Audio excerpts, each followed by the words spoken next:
Sorry, earlier you were talking about loving your limitations, such as anger or whatever. And now, wouldn't that kind of reinforce your? No, you see, most people say that because when you love, you see, why does a person get angry? A person gets angry because they're feeling out of control. Okay, and you're feeling out of control. So, damn it, do as I say. Okay, in other words, you want power. You want that control. So when you do that, at that moment, you're not loving yourself because you're thinking you are powerless. Okay, I'm not saying you. I'm saying everybody that gets angry. So we feel powerless, and don't you listen to me because blah blah blah. Now, what if at that moment you say, and then if you feel guilty for having been angry, then it gets worse. Then it's worse. And then you're going to repeat it. Yeah. Because guilt always makes you repeat. So what if you stop for a moment and says, yeah, I wanted a power because I believed I didn't have any. So, you know, so the anger now has taught me something very precious. Thank you, anger. You know, and in a way you're appreciating it, you're loving it. Thank you, anger, because you showed me something very precious. And you do that a few times and you find you're not getting angry as much. It's very subtle. You bring love into it, you know, and things begin to change. Because the only thing that works, and people did not know that in psychology, because I studied psychology when I was young, and they think they overcome, remove, extricate, terminate. Right. So what was that again? So the person gets angry in the first place because? Because they don't feel power inside them. They feel controlled. They don't feel they have control. So once they realize that they don't need that they are powerful. Yes, they are all yes. But if they begin to appreciate who they are, because I need control, but I'm not going to have it by wanting it, because my nature is control. My nature is that.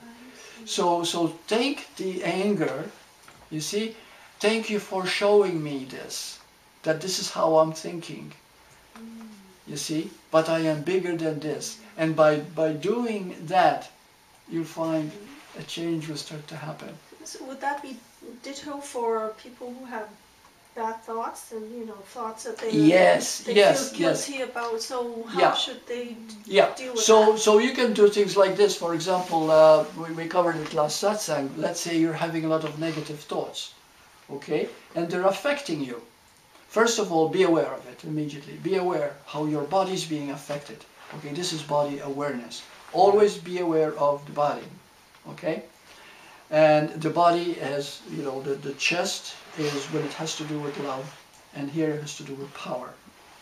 So find whether it's the chest or the stomach. Feel where it is in the body. And then as you feel it, right after that, it says, okay, am I willing to release these negative thoughts? And then say it again, am I really willing to release these thoughts? Because most of the time you don't want to, right? And then they feel guilty.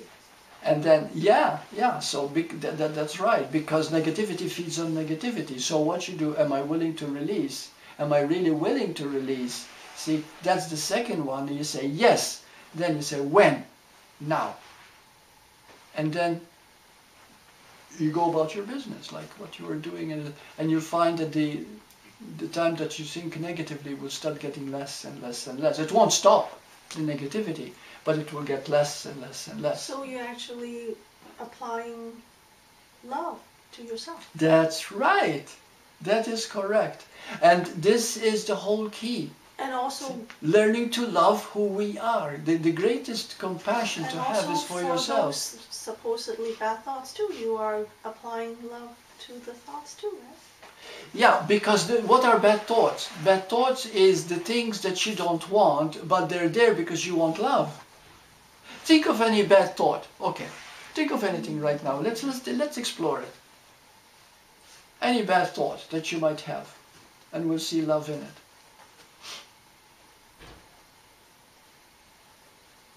Okay, I'll come up with something. I don't like myself. Okay? and I don't like myself. Now, is it something that I want? No. No. But why do I say I don't like myself? Because right now I'm not liking myself for the way I am because I want to be better. Got it? Yeah. So in words, I want to be approved of, I want to be loved. But because I'm not receiving that love in my estimation, in my conception, I'm thinking I am not lovable. And so therefore I says, I don't like myself, I agree with everybody. You see? Self-hate. Self-hate is very common. Very common. But at the same time, if you look at it, it's a need for love. It's always a need for love. You see? When you love yourself, those thoughts will not come to you. But let's take it another way. Let's say a person's got a negative thought, and they look at that negative thought and say, am I ready to let go of this thought right now? These thoughts right now? And they say, no, I'm not ready to. And they totally accept that they're not ready to in that moment. Then that's a moment of peace and acceptance right there. Very good. As well. That's good, eh? Very good. So whether you say yes or no, honesty is the key. Yeah, honestly. it works. Like this woman with sadness. I said, are you willing to let it go? She said, well, yes, I'm willing to let it go. I want to keep some of it. And I said, okay, love it all. Right. Whether you stay or go, I love you. I love you, sadness. I love you, sadness. And she was fine. She was fine. Yeah. Just allow and love everything. Yeah. Always be honest with how you feel. Don't say yes because Burt asked you, are you willing? And I have to say yes. Mm-hmm. No. No. Say yes because you mean it. You see what I mean? If you mean to say no, then say no. You see? No, I'm not willing to release it. But the moment you say, I'm not willing to release it, something in you is releasing itself anyway because you are getting it out of your system. You see? So that's the beauty of it. That's how it works. Yeah, as long as we can accept that we're not willing to release it without judging ourselves. Without just judging. accept, I'm not willing. Yes. No, I'm not willing to release it. And just, Yeah. And I'm okay with it. And I'm okay with it. And okay with it. The moment you say, I'm okay with it, now that is the thing of love. See, that's love. Yeah, I'm okay. Because nothing really needs to change. No, nothing needs to change. That's the false concept we have. That Yes. it needs to change so that, and really it's nothing needs to change. Yes. Here it is. If I become a better person, I'll become a better person, then maybe I'll be liberated. What a trick. What a trick. Yeah. Yeah. Nothing needs to change but to say to yourself, I'm okay. Yeah. You see, I'm being truthful, I'm being frank, and I have the courage to say how I feel. You know. But when you say something you feel, you don't project it onto somebody else by hurting them. To say how you feel inside. For example, if you happen to be angry with somebody, you don't say, you made me angry. No, but you can admit it by saying, I feel anger inside. You see? And because everything that we feel, it is we who is feeling it. Yeah. You see, and the moment you admit it, you acknowledge it, and then you say, it's okay for it to be there because I didn't plan it. I didn't say, well, I think I'm going to get angry at 7 o'clock, you know, right? It happened. So this is where, yeah, the okayness comes in.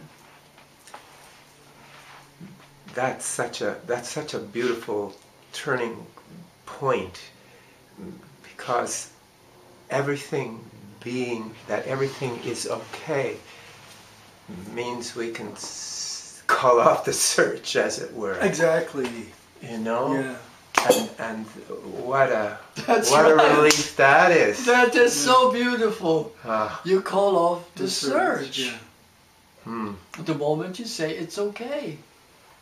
Yeah. Burt, something you said earlier about just the talking about it or to yourself, it's that act itself sort of lets it out and it heals. So I have a question. Okay? When people have problems, a lot of people like to talk to their girlfriends or talk to their friends and get it off their chest. Do you believe that's helpful? It's better just to... Well, it's okay, most of the time we project it. Okay, in other words, we are gossiping and we are making it more real. But that's the point. It's less injurious than keeping it inside. Oh yeah? Yeah. People who eventually commit suicide, people who eventually go batty, going into insane asylum, are people who are very quiet on the outside. They never say anything wrong. They're always smiling, and they die inside. They don't express. But isn't there something to saying this is the way things are, and yes, if you say this is the way things are, then you are releasing. Then it's good. Oh, so you accept it. Yeah. When you accept it. Yeah. Yes. So you don't have to go talk to everybody. Oh no.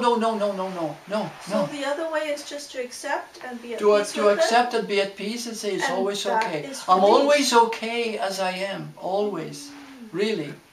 There's absolutely nothing wrong with any of us. Because my way of seeing is that, sometimes when people talk more about it, their focus is on the problem and it becomes more and more real. Yeah, and Lester Levinson said something about that too. He said, you never dissolve problems, you can only dissolve resistance. Right. Okay, yeah. So it is resistance that causes all the problems. Resistance is that which, yeah, you're talking about it because to you it's bad and you're this and that, and you actually resisting it from. And then your friends will probably help you resist some more. Yeah, add more fuel to fire pretty well. Right, just supporting your side of it. Yeah. Gossip can create a very active, negative mind. Definitely. Mm-hmm. Yeah. And there are many businesses who encourage gossip papers and literature. Yeah. In some ways, I don't know, but it would seem that when you gossip in an attempt to get it out, there's still an internal sword that knows that that's not fully true. So actually you're poisoning both at the same time. Yes. Yeah. Yes.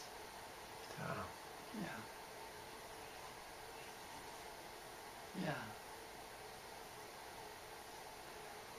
Okay, so are there any final words or questions or anything to wrap it up? It's all very clear what we covered, right? You can recap. Everything is okay. Everything I said? Gosh, I don't even know what I said. I mean, all of it.